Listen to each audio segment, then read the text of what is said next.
So now we will be doing question number 4. Question number 4 करते हैं चलो. तो क्वेश्चन नंबर 4 में 15 cot a इक्वल टू 8 दिया गया है. तो हमें साइन ए और सेक ए निकालना है, मतलब ए के रेस्पेक्ट से दोनों ट्रिग्नोमेट्रिक रेशियो निकालना है. ओके ना. सो सबसे पहले जो दिया गया है उसे लिखते हैं. सो गिवन 15 cot a जो है वो 8 के इक्वल है कि नहीं. तो cot a किसके इक्वल है? cot a 8/15 के इक्वल है.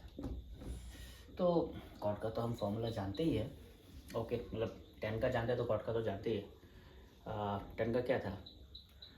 p/b. तो ये क्या होगा? b/p. ये मोस्ट ऑफ हमारा बेस होगा, ये हमारा परपेंडिकुलर होगा. तो इसे अच्छे से समझते हैं ट्राइंगल ड्रॉ करके. तो हम यहाँ 90 डिग्री लेते हैं. तो हम ए के रेस्पेक्ट से ट्रिग्नोमेट्रिक रेशियो निकालने वाले. तो ये हमारा ए हुआ. इसे बी और सी ले लो. ओके. तो बी के अपोजिट वाले को हम हाइपोटेन्यूज बोलते हैं, है कि नहीं. और इसे परपेंडिकुलर इसे बेस. तो हमारे पास बी और पी के बीच का रेशियो है. तो बी जो है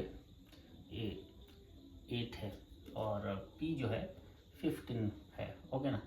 तो हम लेट जो बेस है, बेस का रेशियो 8 है. ओके. तो हम ए बी को 8x एज्यूम करते हैं. ओके. x एक कॉमन मल्टीपल हो गया. ओके. एंड बी सी जो कि हमारा परपेंडिकुलर है उसे हम 15x ले लेते हैं. याद रखिए x लेने का कारण क्या होता है कि x एक कॉमन फैक्टर है दोनों सिचुएशन में. ओके ना. ये 8 एक्चुअली असल वैल्यू नहीं है. आपको पता होना चाहिए कि जो बेस का असल वैल्यू 8 नहीं है. 8 का कोई मल्टीपल होगा. तो वो मल्टीपल वो x है. ओके. वैसे बी सी का भी एग्जैक्ट वैल्यू 15 नहीं है. वो एग्जैक्ट वैल्यू समथिंग 15x होगा और x दोनों में कॉमन होगा. ओके. इसलिए हमें एक्चुअली जब भी हम सम करते हैं हमें 8x लेके और 15x लेके ही करना चाहिए. ऐसे तो आंसर बिना इसके भी मिल जाएगा, लेकिन वो मैथमेटिकली करेक्ट नहीं है. ओके. सो हम क्या करने वाले हैं? ए सी निकालने वाले हैं. ए सी निकालने के लिए हम पाइथागोरस थ्योरम यूज़ करेंगे. Using Pythagoras theorem we get. तो हमें क्या मिलता है? हमें पता है कि पाइथागोरस थ्योरम के हिसाब से क्या होता है? Square of the hypotenuse is equal to sum of the square of other two sides होता है. तो A B square plus B C square होता है. तो ए सी हमें निकालना है. ए बी का वैल्यू 8x है, 8x स्क्वायर. और बी सी 15 है, तो 15x स्क्वायर. तो चलिए सॉल्व करते हैं आगे. ए सी स्क्वायर इक्वल टू 8 का स्क्वायर कितना होता है? 64x square. और 15 का स्क्वायर कितना होता है? 225x square. तो ए सी स्क्वायर कितना होगा? 64x square plus 225x square. 225 plus 64 289 होता है. 289x square. ओके. अब इस तरफ स्क्वायर है तो ए सी का वैल्यू कितना होगा? प्लस और minus root over 289x square, है कि नहीं. दो प्रोबेबल वैल्यू होंगे, लेकिन ऑब्वियसली हम नेगेटिव वाले रिजेक्ट करने वाले हैं. लेकिन हमें जो मैथमेटिकली करेक्ट है वो लिखना चाहिए. बहुत लोग इग्नोर करते हैं, but we should not. Mathematically अगर अभी से इग्नोर करेंगे तो बाद में जाके हायर क्लासेस में मुश्किल हो सकता है. ओके. तो we should not ignore this things. Okay. So A C का दो वैल्यू आ सकता है, एक प्लस और माइनस 17x, क्योंकि 289 का स्क्वायर रूट 17 होता है, x स्क्वायर का स्क्वायर रूट x होता है ऑब्वियसली. तो दो प्रोबेबल वैल्यू क्या हो सकता है? इधर प्लस 17x होगा या फिर माइनस 17x होगा. और नेगेटिव वाले को तो हम रिजेक्ट करेंगे ही, क्योंकि ए सी एक लेंथ है और लेंथ या डायमेंशन कभी भी नेगेटिव नहीं होता है. ओके. सो ए सी का वैल्यू हमें इसीलिए कितना मिला? 17x. इसे भी मैं लिख देता हूँ क्योंकि जगह नहीं है. ए सी इक्वल टू 17x. तो चलिए साइन ए और सेक का वैल्यू निकालते हैं. तो साइन ए क्या होता है? पी बाई एच होता है कि नहीं, सम पीपल हैव उस तरीके से मैंने सिखाया, वो भी याद कर सकते हो। तो परपेंडिकुलर कितना है, बी सी है और हाइपोटेन्यूज ए सी है। तो बी सी का वैल्यू कितना है 15x डिवाइडेड बाय वैल्यू कितना है 17x। x से x कट गया तो हमें कितना मिला 15/17। वैसे ही अब सेक का वैल्यू निकालते हैं। सेक किसके रेसिप्रोकल है, सेक कॉस के रेसिप्रोकल है, और कॉस का हम जानते हैं बी बाई एच होता है। तो ये क्या होगा H by B. Okay, cos क्या था कर्ली ब्राउन हेयर, तो ये क्या होगा एच बाई बी। ओके ना, जिस तरीके से मैंने सिखाया था याद करने का ट्रिक, उससे भी आप अप्लाई कर सकते हो। बस यहाँ पे नीचे से ऊपर जाना होता है। कॉस क्या होता है कर्ली ब्राउन हेयर, तो नीचे से ऊपर जा रहे हैं। ओके, तो सेके का वैल्यू एच बाई बी होता है। तो हमारा हाइपोटेन्यूज जो है ए सी का वैल्यू है 17x और बेस का वैल्यू है ए बी हो गया 8x। एक्स कैंसिल तो 17/8 मिला हमें। तो दोनों ट्रिगोनोमेट्रिक रेशियो हमने निकाल दिया है, साइन ए और सेक ए को भी। तो चलो क्वेश्चन नंबर 6 करते हैं। Question number 5 actually was like any other question, तो आप वो ट्राई कर सकते हो। वहाँ पे बाकी ट्रिगोनोमेट्रिक रेशियो निकालना जाना है, वही ट्राइंगल का मेथड यूज़ करके, सो आप कर सकेंगे। Okay, so now I will move to question number 6. So if angle A and angle B are equal angle, okay, such that cos A equal to cos B, then show that angle A equal to angle B. तो देखो यहाँ पे given दिया गया है कि cos A equal to cos B है। तो to understand this, let's draw the triangle first. Okay, so let's draw triangle A B C. Okay, और C पे हमने 90 डिग्री ड्रॉ किया। और देखो यहाँ पे cos को ए के रिस्पेक्ट से निकाला गया है और इस तरफ से कॉस बी को बी के रिस्पेक्ट से निकाला गया। ओके, और दोनों गिवन है कि दोनों इक्वल है, तो हमें शो करना है कि angle A equal to angle B है। सो चलो लेट्स प्रोसीड। ओके, सो सबसे पहले हम जो गिवन है वही करते हैं। Given cos A equal to cos B है। सो कॉस का फॉर्मूला क्या होगा इस तरफ से, मैंने बोला ना कॉस क्या होता है curly brown hair, that is A C by A B. Base हमारा ए सी है, so base by hypotenuse that is A C by A B. Okay, और इस तरफ से क्या होगा formula curly again brown hair that is base by hypotenuse. तो इस तरफ से बेस है हमारा बी सी और हाइपोटेन्यूज है हमारा ए बी। आप क्लियरली देख सकते हैं कि दोनों तरफ इक्वेशन के ए बी इक्वल है, तो ऑब्वियसली जो क्रॉस मल्टीप्लाई होगा तो ये दोनों कैंसिल हो जाएगा वन टाइम, है कि नहीं। तो क्या मिलेगा हमें A C equal to B C, मतलब A C equal to B C हमें मिल गया। अगर A C equal to B C हमें मिल गया इस ट्राइंगल में, तो angle A equal to angle B नहीं होगा। हमने ये थ्योरम किया है ना क्लास 9 में, angle opposite to equal side of a triangle are equal. So therefore in triangle ACB या ABC, okay, जगह नहीं है यहाँ करता हूँ।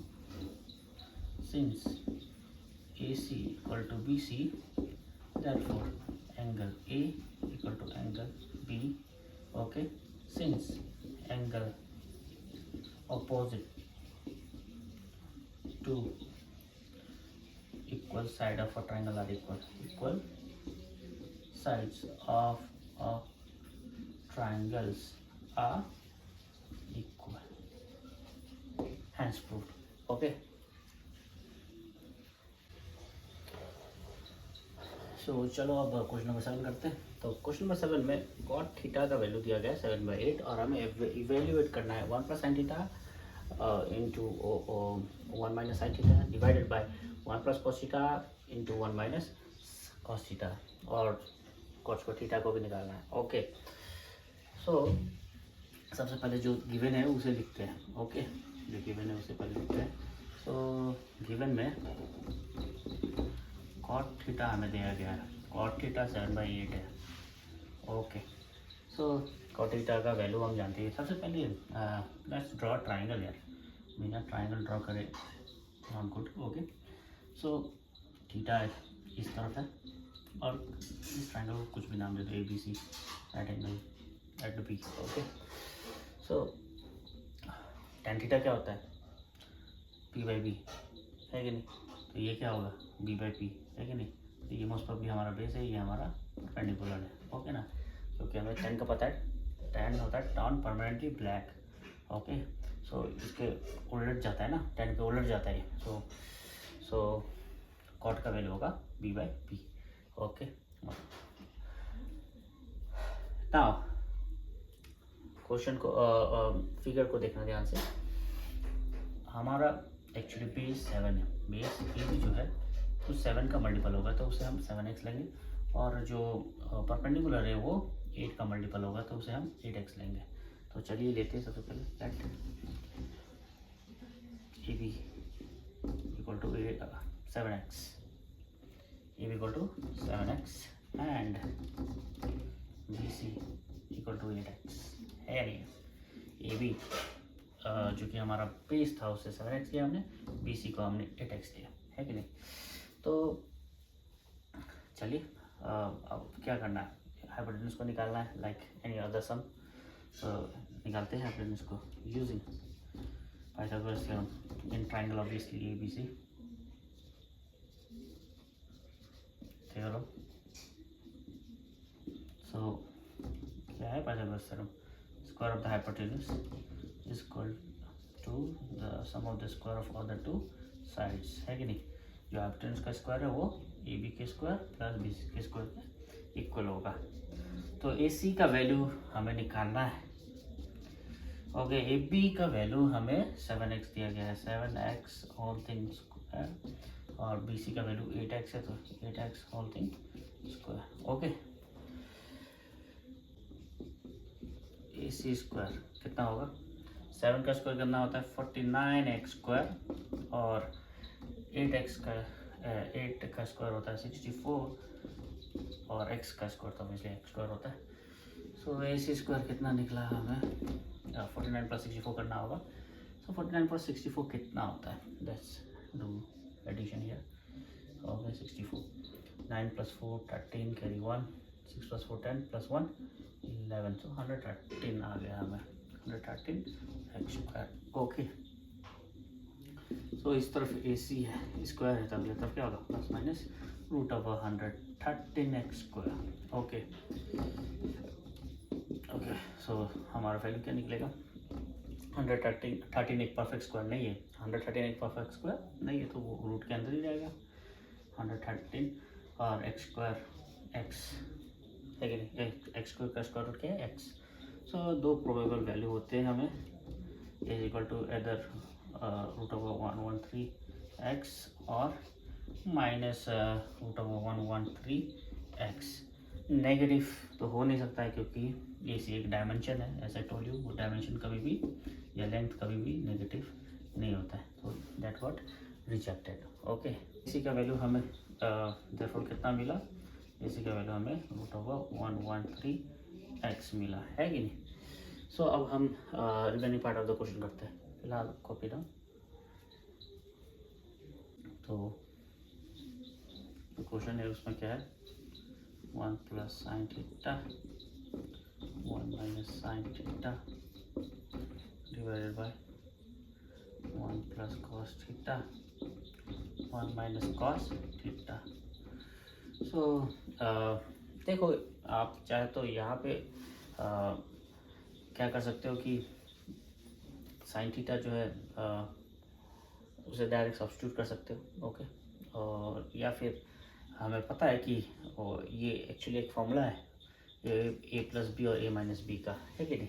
सो हमें पता ही है कि ए प्लस बी इंटू ए माइनस बी क्या होता है, ए स्क्वायर माइनस बी स्क्वायर, तो उस फॉर्म में कन्वर्ट कर देने से बेहतर है, ज़्यादा कष्ट नहीं करना पड़ेगा sine theta holding square. Okay, similarly ये भी 1 plus cos theta into 1 minus cos theta है, तो ये क्या होगा ए स्क्वायर माइनस बी स्क्वायर, है कि नहीं? तो हमें बस साइन थीटा निकालना है और कॉस थीटा निकालना है कि नहीं? यहीं पे सीधे कर सकते हैं एक्चुअली। ओके, सो 1 का स्क्वायर 1 ही होता है। ओके, साइन थीटा का फॉर्मूला क्या होता है? Okay, p/h, some people have, याद है कि नहीं? p/h, तो ये क्या होगा? 8x by okay root of 113x whole thing square. Okay, क्योंकि स्क्वायर है कि नहीं। उसके बाद 1 का स्क्वायर 1 होता है, माइनस cos थीटा का फॉर्मूला क्या होता है? b/h, है कि नहीं? कर्ली ब्राउन है कि नहीं? So it will be 7x by root of 113x whole thing square. Okay, ये देखो यहाँ पे कैंसिल हो गया, x और x कैंसिल हुआ, x और x कैंसिल हुआ। ओके, यहाँ पे मैं कर रहा हूँ सम को जगह की कमी की वजह से। सो ओके, यहाँ देखो 1 माइनस ओके 8 का स्क्वायर कितना होता है? 64 डिवाइडेड बाय रूट ऑफ 113 का स्क्वायर कितना होगा? तो ऑब्वियसली 113 होगा। ओके, और x तो कैंसिल हो गया, और यहाँ पे 1 माइनस 7 7 49 डिवाइडेड बाय रूट 113 का स्क्वायर क्या होता है? ओके 113 होता है। सो ये देखो बेस लाइन है हमारा, और ये इस बेस लाइन के ऊपर और ये नीचे, ये इक्वल साइन देना भी एक कला है। अगर इक्वल साइन आप अच्छे से नहीं देते हो तो सोल्यूशन भी सही नहीं निकलता है।